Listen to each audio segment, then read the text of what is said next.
Chapter 31. Claire Weinland. In law school, whenever I received a question in class from the professor, I remember being so shy that my face got red. I got the answer right most of the time, but I hated speaking in front of a group of people. Why then did I choose to study law? Surely I knew that a lawyer had to speak out loud in court all the time. I can honestly tell you that I don't know why I chose law. Maybe it was because my sister did, or because I didn't want to become a doctor or a dentist like my brothers. Or perhaps it was because my father, who died a few years ago, was tough, and he obsessed about my grades at school. A 5 was the highest grade in Sweden back then, and he only ever accepted a 5. I'm not angry with him for that. He taught me discipline, which has come in handy while recovering from my stroke. In short, I'm afraid I'm one of those people who would rather receive a eulogy at a funeral than give one, to paraphrase a line from Seinfeld. Eulogies are given as a part of funeral services. So, why am I telling you this? I'm sharing this because Arjun asked me to do a lecture with him at his office, with stroke survivors as the audience. "We'll also film it," he said.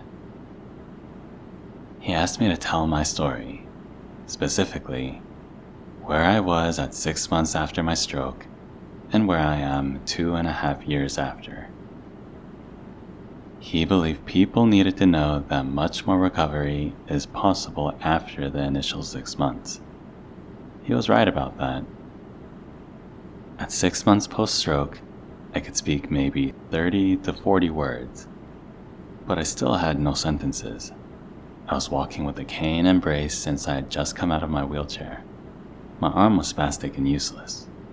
All the things I could do now, I learned after 6 months had passed. Oh no, I thought. I can't possibly give a lecture. Besides that, I can't even speak. The conversation with my ego went something like this. First, my ego thought that I shouldn't do it because, 1, I'm not a public speaker. Remember law school? Number 2, nobody would understand me. I have aphasia, apraxia, and dysarthria. And number 3, I couldn't possibly remember the text that I planned to say, and so on. But then, when I thought more deeply about it, I decided to do it anyway. Why? I thought back to myself in my wheelchair, unable to talk, and hearing people tell me, "You have to learn to live with your handicap for the rest of your life since the 6-month window has passed." I would have loved to see someone else like me say, "That 6-month window is bullshit. You can recover all throughout your life." I was dying to hear those exact words. I had to learn it myself from the books I read, PubMed, and cutting-edge research. Maybe I could inspire someone to continue to work as hard as I did, so he or she could recover further.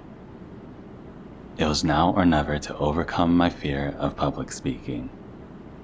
I needed to do this. Even though it was miles out of my comfort zone, there was a higher purpose to it. I thought about Phil Stutz, author of The Tools. He said, "Your infinite potential lay outside your comfort zone. If I'm supposed to feel fear and discomfort as I take this journey, then what the heck? I'm also curious about feeling my infinite potential." When I read this, I nodded to myself and started feeling pretty excited about leaving my comfort zone more often. Giving a speech was one way to do that. We are addicted to our comfort zones. Is there a rehab center for comfort zone addiction? I don't think so. I grinned when I imagined myself going to a rehab center that forced me to do everything I was afraid of. Luckily, I practiced hard. I will get to the practice in a minute. During the 2.5 years after my stroke, I went from not making a sound to now talking slowly, but with mistakes and pronunciation errors. I had aphasia, dysarthria, and apraxia. Aphasia is a speaking disorder. According to Wikipedia, aphasia includes one or more of the disabilities that follow: inability to comprehend language, pronounce not due to muscle paralysis or weakness, speak spontaneously, form words, name objects, anomia, repeat a phrase, read, write, follow or understand simple requests, and speak in a grammatically correct fashion, agrammatism. Also including poor enunciation, excessive creation and use of personal neologisms, persistent repetition of a syllable, word, or phrase, stereotypes, recurring utterances, speech automatism, paraphasia, substituting letters, syllables, or words, dysprosody, alterations in inflection, stress, and rhythm, incomplete sentences, limited verb output, difficulty naming objects, and speaking gibberish. As you can see, aphasia comes in many forms. Right after my stroke, I couldn't speak at all, but after 3 months, I was able to say a few words. I forgot what things were called, what the names of various items were, so my sister Anne put up post-its of the words sprinkled all around my room to remind me what a curtain or cupboard was called. This inability to name objects, anomia, was part of my life for a long time after my stroke, but it is getting much better now. I learned to write again with my right hand within 5 months, and I relearned reading after only 3 months. Reading was still there somewhere in my brain, but it was blocked out when my brain was enormously inflamed for months after my stroke. That's my conclusion anyway, and I clearly experienced the following Wikipedia documentation about aphasia: inability to pronounce not due to muscle paralysis or weakness, inability to speak spontaneously, and inability to form words. I didn't experience the rest of the symptoms on the list. What about my dysarthria diagnosis? If I look at Wikipedia again, dysarthria is a motor speech disorder of the motor component of the motor speech system and is characterized by poor articulation of phonemes. Phonemes are one of the smallest units of speech that can distinguish one word from another. For example, the difference between pin and pen. In other words, it is a condition in which problems effectively occur with the muscles that help produce speech, often making it very difficult to pronounce words. I didn't have an extended form of dysarthria, just a little bit. What about apraxia? Apraxia of speech is difficulty planning or coordinating the movements necessary for speech, like potato, potato, which is equivalent to totapo, totapo. I had that for sure. You might be thinking, wow, she really has a lot of speaking problems. You're right about that, but I did 2 things that set the stage for success. Number 1, I pulled the page containing the word impossible out of my Oxford English Dictionary and crumpled it into a ball. Number 2, I wrote on a piece of paper, TED Talk in 2022, and put it on our fridge. Guess why I did that? I was setting my goals high, TED Talk, and I thought impossible was a word I should stay away from. I had set my own set of exercises for speech based on trial and error. First of all, I warmed up in the following way 4 times a week. First, I applied a heating pad to my face, especially the left side. You can buy one on eBay or Amazon. Second, I massaged my face and stretched it. Third, I did some mouth gymnastics, including rolling my tongue over the inside of my lips. For more examples, look on YouTube for facial warm-up exercises. Fourth, next, I took a sip of water to gargle with. Gargling contracts the back of the throat, which activates the vagus nerve motor functions, stimulating the soft palate, the fleshy area near the back of the roof of the mouth. Then I began the actual practice session. Most of these practices I designed myself. Each session, I did all of the following activities in different combinations. First, I read aloud in different languages. Second, I created hypoxia hormesis by saying a sentence over and over again until I was out of breath. Third, sitting in my car with my favorite music blaring, I sang out loud as hard as I can. Fourth, say one word, for instance, bed, and come up with as many translations as possible in other languages. Fifth, I use Sanders, the speech therapist, advice to say 3 meaningless words, for instance, tippa, teppa, toppa. First slowly and then faster and faster. I used a metronome app for this. A metronome is a device used by musicians that marks time at a selected rate by giving a regular tick. 6. I use my peripheral nerve stimulator called Ministim on my tongue. Through the use of electrodes on my tongue, it provides a tingling sensation. 7. Practice whistling. It took me 2.5 years to be able to whistle again. 8. I incorporated balance exercises. Why? Balance exercises are specific activities that help build muscle strength as well as improve the functionality of your vestibular system. The vestibular system is one of the basic sensory motor systems. It controls equilibrium, balance, and body movement, and is also one of the influencing factors in auditory language processing. While researchers aren't entirely sure how it influences these processes, there is clearly a connection. Along with a lot of other stroke survivors, I have a vestibular dysfunction from brain damage. I also have auditory language processing difficulties.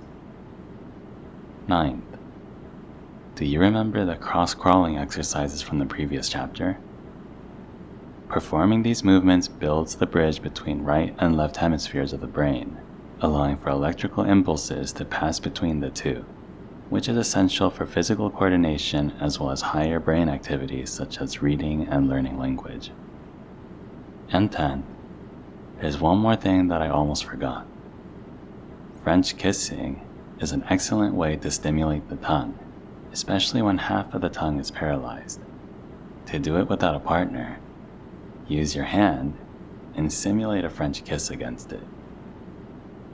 These are the 10 sets of exercises that explain why I could speak reasonably 2.5 years after my stroke. You may remember that the doctors and therapists I saw at the hospital doubted that I would ever speak again since I could hardly make a sound following my stroke. Later, I added exercises I learned from a fellow stroke survivor named Paul Cummings.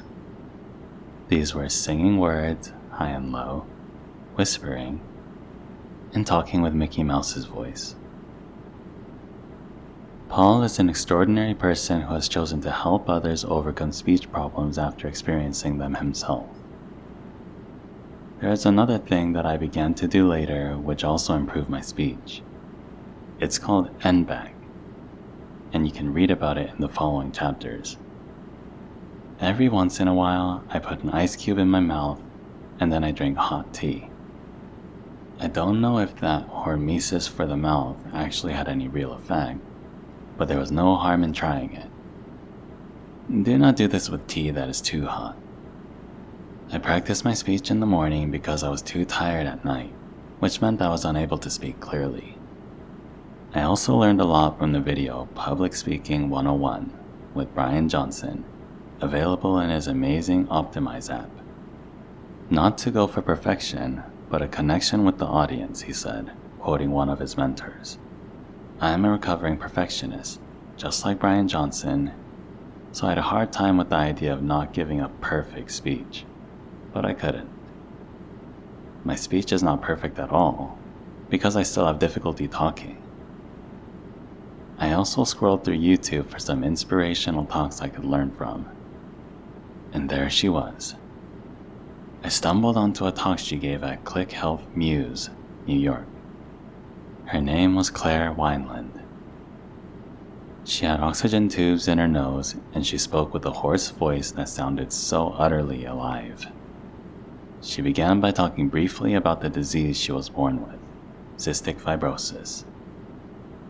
Cystic fibrosis, she explained, is a genetic disease that causes an overload of mucus, a thick liquid produced inside of your nose and other parts of the body. She explained that the mucus is like a thick tar coming out your nose, lungs, and rest of your organs.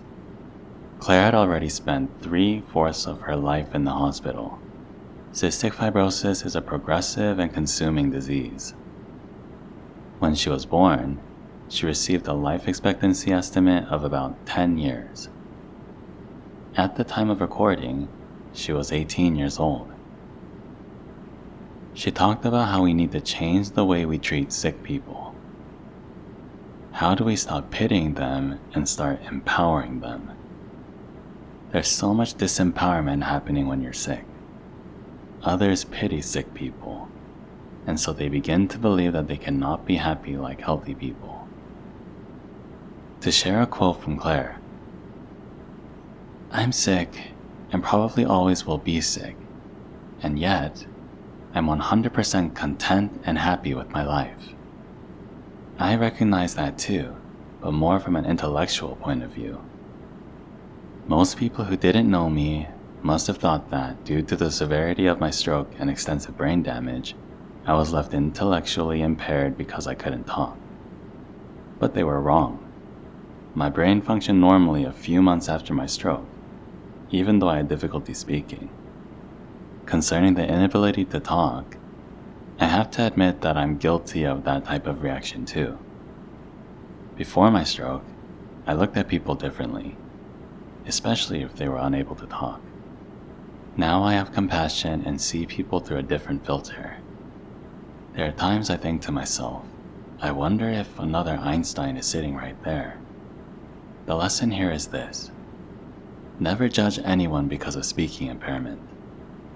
Claire Weinland died just a few years after the speech I watched on YouTube. I listened to it again and again, and also listened to all her other speeches.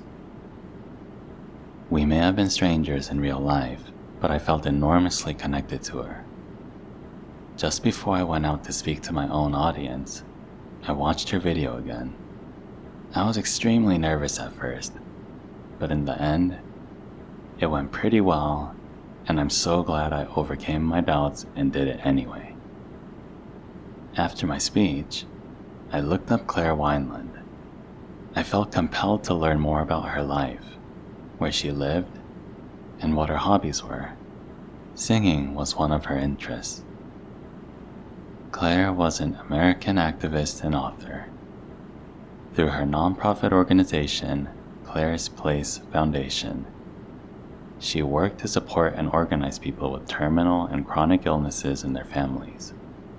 I knew that she had died not long after a lung transplant, and then I saw the cause of her death.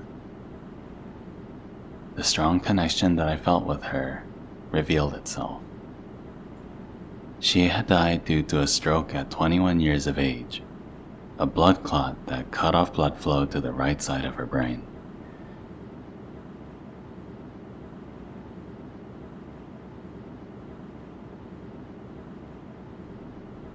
Chapter 32. Stress. I know it's already 2 now, but I wouldn't ask on such short notice if it weren't important. Can you and your husband come in this afternoon? Okay, it's not a problem at 5 o'clock. Yes, about your daughter Madeline. No, I can't say anything now. Okay, I'll meet you here in the children's department then around 5:30. Bye. The children's doctor hung up the phone. She had called me in the afternoon on Friday, April 11, 2014, to schedule an appointment that same day regarding my youngest daughter. Looking back, it seems to me that this is the exact moment in time when my stressful life turned into a life of chronic stress. If you're interested in what happened that day after the call I just described, reread Chapter 15. The emotional roller coaster ride that we came to endure in the following weeks marked the start of my period of chronic stress. It is essential to become better educated about how stress can cause devastating damage to the brain. Often referred to as the silent killer, stress weakens the brain and may cause it to shrink. Stress also promotes brain inflammation, upsets brain function, and leads to an increased risk of contracting Alzheimer's and other inflammatory diseases. Stress makes people perform under par as well because it takes up space in their working memory, thus leaving less memory available for the task at hand. Up to a certain point, just a little stress isn't bad since that is the body's standard mechanism for confronting the challenges of life. But once it goes further than that, it negatively impacts quality of life. Stress is the body's natural response to a specific set of stimuli and is designed to provide this necessary stress response. According to the CDC, Centers for Disease Control and Prevention, 90% of diseases have at least an element of stress that contributes to them. Stress can arrive in different forms, and those forms often overlap. Chemical, physical, and psychological stress can be distinguished by their origins. Chemical stress sources include air pollutants, medicine, insecticides, specific food additives and preservatives, and certain cosmetic products. These can cause dizziness, sickness, and headaches. Physical stress is any situation caused by overuse, injury, and illness. For example, broken or fractured bones, pulled muscles from a fall, sleeping disorders, allergies, overtraining, and nutritional deficiencies can all cause physical stress. Psychological stress refers to the emotional and physiological reactions when a person confronts a situation in which the demands go beyond what he or she can handle. There are also situations where different types of stress are related to the same event. As an example, think of someone who has developed a back or shoulder pain, a form of physical stress, because his job requires him to pick up heavy boxes every day. Psychological stress, for example, might also build up because of social pressures and calling in sick from work. In my case, I had to deal with psychological stress because I was juggling my family and the demands of my professional life. That existing stress level increased as I worried continually about my daughter's health, whether lifestyle imposed, self-imposed, or from unexpected sources. The ticking time bomb of stress factors exploded for me about 2 months later. I went for a 20-kilometer run that day. After my run, I felt awkward. I had a lot of neurological symptoms. Since I firmly believed that burnout was only for weak people, never me, my anxious search began. I felt compelled, pressured by my own perfectionist nature, to find a cure for the symptoms I had developed, ranging from tingling arms and head to sleeplessness. If I look back on it now, those symptoms were the forerunner of my stroke, which also happened on the second Friday of April, exactly 2 years later. My body was giving off ample warning signs, but I chose to ignore them. In day-to-day practice, the brain deals with all stressors in the same way. Let's illustrate how your brain works. For instance, you may be walking down the street at night and see that a dark path is the shortest route to your destination. However, your brain detects a problem if you decide to take that route. The amygdala, your emotional brain responsible for making instinctive choices, steps in.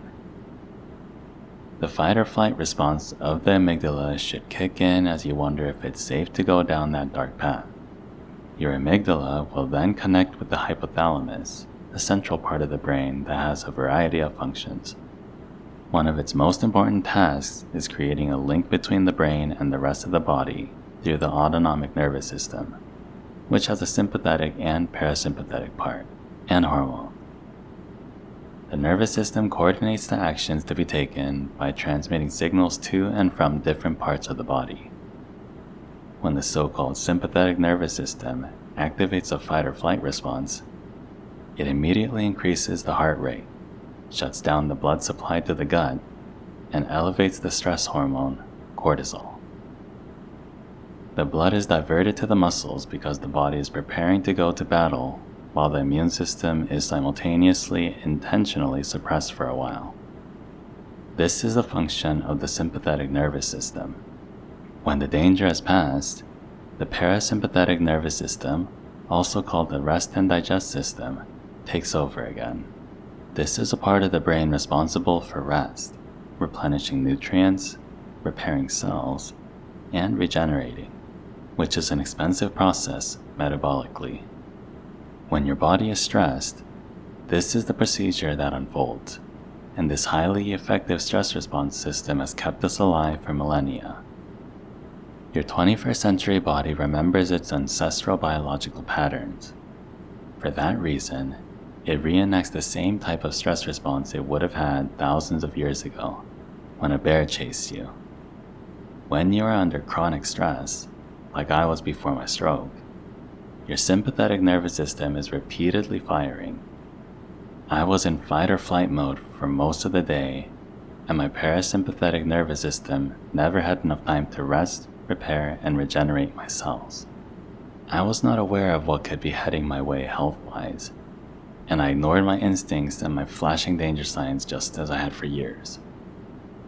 When you are under chronic stress, like I was before my stroke, your sympathetic nervous system is repeatedly firing. I was in fight or flight mode for most of the day, and my parasympathetic nervous system never had enough time to rest, repair, and regenerate my cells. I was not aware of what could be heading my way health-wise, and I ignored my instincts and any flashing danger signs just as I had for years.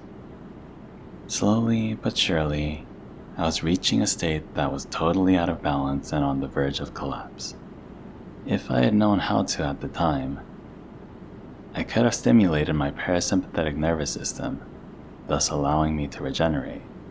But back then, I was unaware of how to activate those procedures and encourage my body to begin to heal itself. In the next chapter, I will explain how to do that. If you want to reduce stress through better nutrition, you should consider reducing or completely cutting refined sugars out of your diet. A stressed body produces more cortisol, and cortisol is a hormone responsible for managing both blood sugar levels and stress. When your sugar levels spike, the body must release more cortisol to rebalance the blood sugar. Additionally, rapid increases in blood sugar levels can make you more anxious and stressed. Artificial sweeteners also have side effects that can lead to stress. Aspartame, for example, is found in more than 6,000 foods and drinks. If I think back to my heavy consumption of Coke Zero, this was probably one more contributing factor to my body's overall lack of well-being. We also know that stress creates a toxic environment for the microbiome in your gut. If you live in a constant state of stress, you create a toxic environment that suffocates the healthy bacteria that are meant to reside in your gut. Lack of sleep will raise your stress level. Since it is entirely reasonable to get stressed about sleeplessness, the vicious cycle is then evident. Lack of sleep also raises your stroke risk, even if you are relatively young and healthy. Research has found that those who cut back on their sleep to less than 6 hours per night are at 4-fold higher risk of having a stroke compared to those who sleep 7 to 8 hours a night. I was one of those sleep-deprived people. I pushed my already fatigued brain to the limit, working more hours than I could handle, hardly ever taking time for myself. An added factor was that, a year and a half before my stroke, I took antibiotics for 2.5 months because I thought that I had Lyme disease. In retrospect, I think it was straightforward burnout that I chose to ignore, although no one knows for sure. By drinking Coke Zero all day, as well as having a glass of wine at night, My gut had no time to recover from the antibiotics I was ingesting. The lack of sleep made it harder to get out of my increasingly depleted mental and physical state, and that added even more stress to my body. The doctors are still not sure what caused my stroke, but I'm relatively certain that all of those stress factors accumulated, compounded, and played their part. Then, even in the months following my stroke, I was obsessed with the idea of doing rigorous and repetitive training for several hours each day. My sleep was negatively affected by my stress levels when I was in recovery, especially with the limited time frame that was counting down. Little wonder then that I was worried about every aspect of my life and the burden of my perceived recovery time limits. I was a sleepless workaholic.